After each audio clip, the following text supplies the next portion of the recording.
મિત્રો આપણે હાલમાં એસએસસીમાંથી ભરતી બહાર પડી છે તો એની માહિતીનો વિડીયો લઈને આવ્યા છીએ. 10 પાસથી લઈ કોલેજ પાસ સુધી એનાથી ઉપરના માટે પણ ઓલ ઓવર ઇન્ડિયામાં ગુજરાતમાં પણ જગ્યા છે. બધી જગ્યાએ ઘણી પોસ્ટ ઉપર ભરતી બહાર પડી છે વિવિધ જગ્યાઓ ઉપર. તો આપણે આ નોટિફિકેશનમાં બધી આની માહિતી જોઈશું કે કઈ રીતે શું આપેલું છે, ફીનું શું છે, કઈ કઈ પોસ્ટ છે, શું લાયકાત છે, ઉંમર મર્યાદા. તો વિડીયોને એન્ડ સુધી બન્યા રહો જેથી તમને કોઈ પણ જાતનું કન્ફ્યુઝન ના રહે અને તમને બધી માહિતી વ્યવસ્થિત મળી રહે. તો જેવું કે ઉપર તમે નોટિફિકેશન જોઈ શકો છો, એસએસસીની ભરતી છે અને એડવર્ટાઇઝમેન્ટ તમે જુઓ તો પાસે કેટલા લખ્યા છે, 13 છે 2025 સિલેક્શન પોસ્ટ. ઠીક છે, આપણે મેઇન મતલબ છે પોસ્ટથી. તો પોસ્ટ આમાં વિવિધ પોસ્ટ છે, આપણે આગળ જોઈશું. તો પહેલાં આપણે તારીખ જોઈ લઈએ. તો તારીખ તમે જોઈ શકો છો, છેલ્લી તારીખ ફોર્મની 23/6/2025 છે. એટલે કે બને ત્યાં સુધી તમારે 20 તારીખ પહેલાં આમાં ફોર્મ ભરાવી દેવું, કેમ કે એન્ડ ટાઈમે જો ઓલ ઓવર ઇન્ડિયાની વેબસાઇટ છે, સેન્ટ્રલની છે, તો પછી વેબસાઇટ ઉપર લોડ વધારે હોય તો વેબસાઇટ ઘણીવાર ડાઉન પણ હોય, એટલે ફોર્મ ભરવામાં વાર પણ લાગી શકે. એટલે બને એટલું 20 તારીખ પહેલાં ફોર્મ ભરાવી દેવું તમારે. હવે આગળ આપણે આમાં જોઈશું કઈ રીતે શું છે. ઠીક છે, તો અહીં બધી માહિતી જે છે એનું આપેલું છે કે કયા એનેક્સરમાં આપેલી છે. એ એનેક્સર લાસ્ટમાં આવશે, એ આપણે લાસ્ટમાં જોઈશું. અહીં આગળ મેઇન આપણે કંઈ આવતું હોય તો જોઈ લે, નહીં તો પછી ડાયરેક્ટ આપણે જે એજ લિમિટનું બધું શું છે એ બધું જોઈ લઈશું. હવે તમે જોઈ શકો છો એજ લિમિટ લખેલી જ છે. આમાં જો અમુક પોસ્ટ છે જેમાં 18 થી 25 છે, અમુકમાં 27 વર્ષ સુધી ચાલે, અમુકમાં 28 સુધી, અમુકમાં 30, 35, 37, 42. એટલે કે 25થી લઈને 42 વર્ષ સુધીની વય મર્યાદાવાળી આમાં વિવિધ પોસ્ટ છે કે જેનું આપણે આગળ જોઈશું. અને એ સિવાય આમાં જે છૂટ મળે છે તમે જોઈ શકો છો કે SC STને 5 વર્ષની છૂટ મળે છે ઉપરની ઉંમરમાં, OBCને 3 વર્ષની મળે છે, અને જે દિવ્યાંગ હોય છે એમને 10 વર્ષની છૂટ મળે છે. અને દિવ્યાંગમાં પણ જો OBCવાળા હોય તો 13 વર્ષ, SC STવાળા હોય તો 15 વર્ષની છૂટ, અને એક્સ સર્વિસમેનનું જુઓ તો 3 વર્ષની છૂટ છે. ઠીક છે, હવે નેક્સ્ટ આપણે આગળ જોઈશું. આમાં બીજું કંઈ ખાસ કામનું નથી. આપણે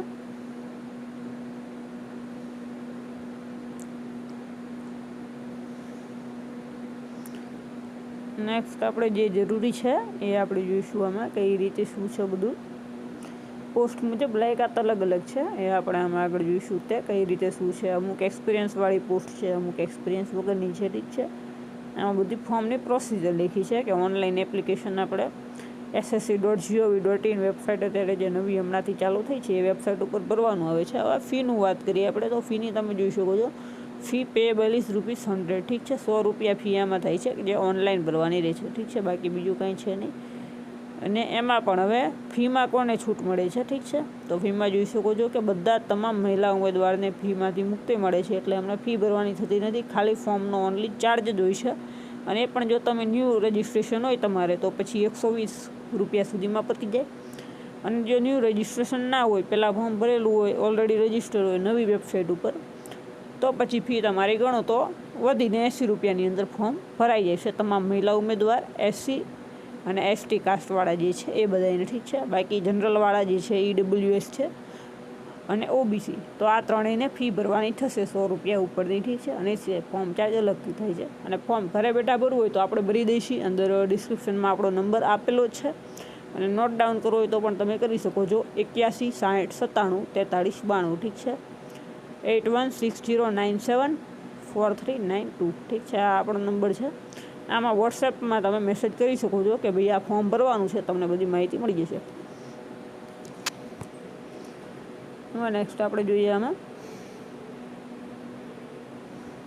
હવે એક્ઝામિનેશનનું આપ્યું છે તો કોમ્પ્યુટર બેઝ. આપણે એસએસસીમાં કોમ્પ્યુટર ઉપર જ એક્ઝામ આવે છે, એ પણ MCQની આવે છે. અને જે સેન્ટર મળે છે એ જ છે ગુજરાતમાં. આપણે અમદાવાદ, રાજકોટ, આણંદી, બધા અમુક સેન્ટર બધા મળે છે, એ મળે જ છે. જેમાં આપણે ગુજરાતના સેન્ટર જોવા હોય તો અહીંયા આગળ આપણે જોઈશું ગુજરાતમાં કયા સેન્ટર છે. જે તમે જોઈ શકો છો, અમદાવાદ, વડોદરા, રાજકોટ, સુરત, મહેસાણા. તો આ 5 સેન્ટર ગુજરાતને આપ્યા છે. આ 5માંથી તમારે સિલેક્ટ કરવાના આવે. કોઈ પણ 2-3 સિલેક્ટ કરવાના, 3 સેન્ટર સિલેક્ટ કરવાના, એમાંથી કોઈ પણમાં આવી શકે. બને ત્યાં સુધી પહેલાં સેન્ટરમાં જ આવે, પણ જો ત્યાં ફૂલ થઈ ગયું તો બીજામાં આવે. બાકી પહેલાં સેન્ટરમાં આવી જ જાય છે બધાને. હવે એક્ઝામની પેપર સ્ટાઇલ તમે આમાં જુઓ તો જનરલ નોલેજનું ને એનું બધું. તો પહેલાં તો રિઝનિંગ છે, તો રિઝનિંગના 25 પ્રશ્નો છે. જનરલ નોલેજના 25 પ્રશ્નો હશે.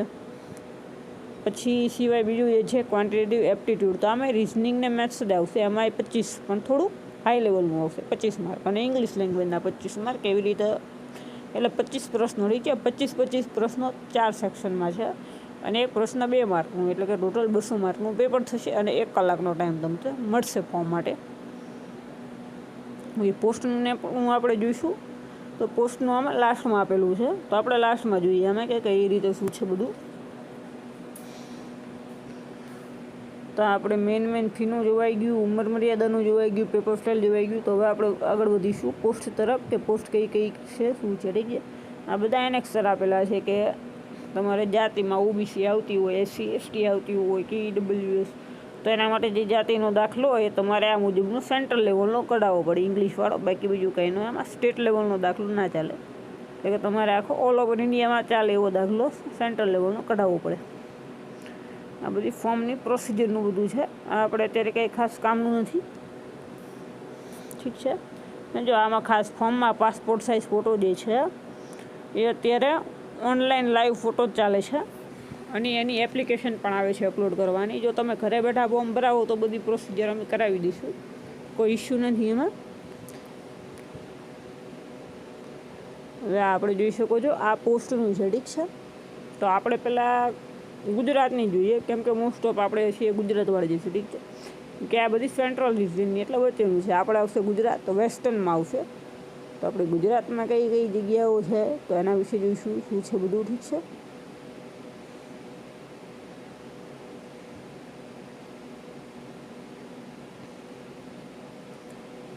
ગુજરાતનું આપણે આમાં જોઈશું વેસ્ટર્ન રિજનનું. તો અહીંયા આગળથી ચાલુ થયું વેસ્ટર્નનું, ઠીક છે.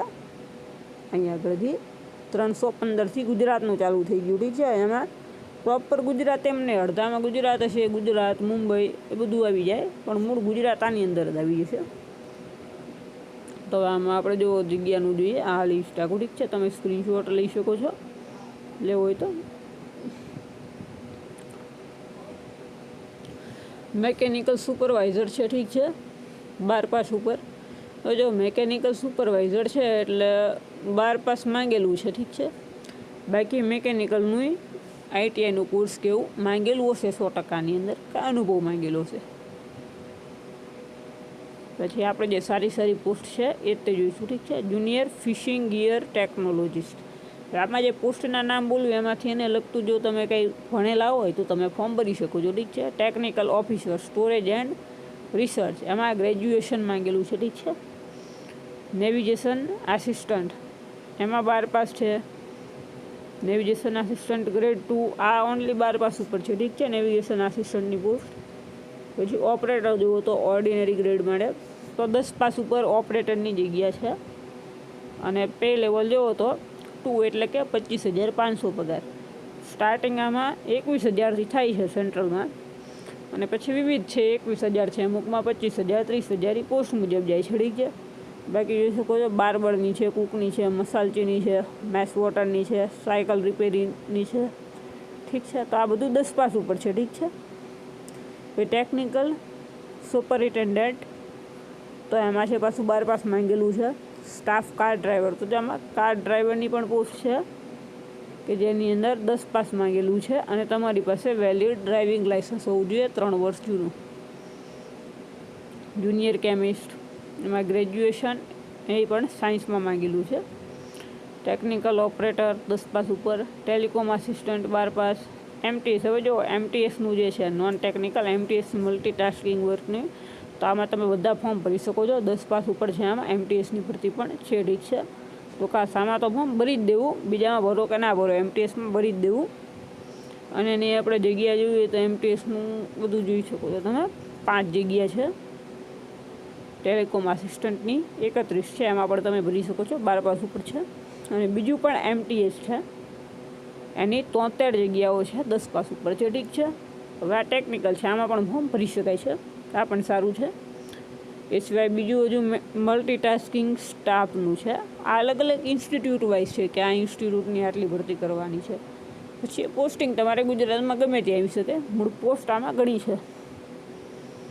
પછી આપણામાં મેન જોઈશું તો ટેકનિકલ આસિસ્ટન્ટ છે, મેકેનિકલ છે, જીસીઆઈ છે. જો જે લોકો એનસીસીને બધું કરેલું હોય, એનસીસીવાળા માટે ખાસ ગર્લ કેડેટ ઇન્સ્ટ્રક્ટર જીસીઆઈ જે તે બટાલિયનમાં છે ને આર્મીવાળા હોય એમાં જોડે કામ કરવાનું આવે. જીસીઆઈમાં 20 થી 25 વર્ષની ઉંમર છે, સી સર્ટિફિકેટ માંગેલું અને ગ્રેજ્યુએશન. ટોટલ 25 જગ્યાઓ ગુજરાતમાં છે.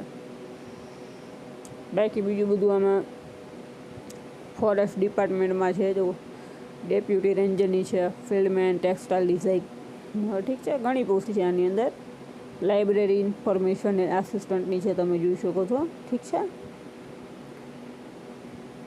તો મેઇન આપણે હતું એ જોયું. આમાં ઘણી પોસ્ટો છે, મતલબ તમે જોયું એ મુજબ ઢગલો પોસ્ટ છે. 10 પાસવાળા માટે પણ છે, 12 પાસ, એટલે કે ફોર્મ ઓલ ઓવર બધી પોસ્ટમાં ફોર્મ આમાં ભરી જ દેવાનું. એક સાથે જેટલી પોસ્ટમાં ભરવું એટલી પોસ્ટમાં તમે ફોર્મ ભરી શકો છો. મૂળ લાયકાત ઉપર આવે. 10 પાસ હોય તો તમે 10 પાસ ઉપરની જે પોસ્ટ હોય એ બધી પોસ્ટ તમે લઈ શકો છો. એક જ ફોર્મમાં બધું આવી જાય છે. અને એ સિવાય ફીની બધી આપણે જોઈ લીધું આગળ, ઠીક છે. બાકી બીજું કંઈ નવું નથી. આવી જ આપણે જો જે કાંઈ જરૂરી ભરતી આવતી હોય, સારી ભરતી આવતી હોય એનું નોટિફિકેશન તમને અમારા ગ્રુપમાં મળશે. બીજી ભરતીઓનું નહીં મળે. જે નકામી ભરતી હોય પણ બધા મોટા ભાગે ફોર્મ ભરી શકે એવી ભરતીનું હોય, સારી જગ્યાનું હોય. તો આપણે મેન જે ભરતીઓ આવે એનું મૂકી છે. તો આ એસએસસીની ખૂબ સારી ભરતી છે, એટલે બને ત્યાં સુધી બધાએ વહેલા ફોર્મ ભરાવી લેવું. બાકી આવા જ વિડીયો માટે અમારી સાથે જોડાઈ રહો. જય હિન્દ, જય ભારત.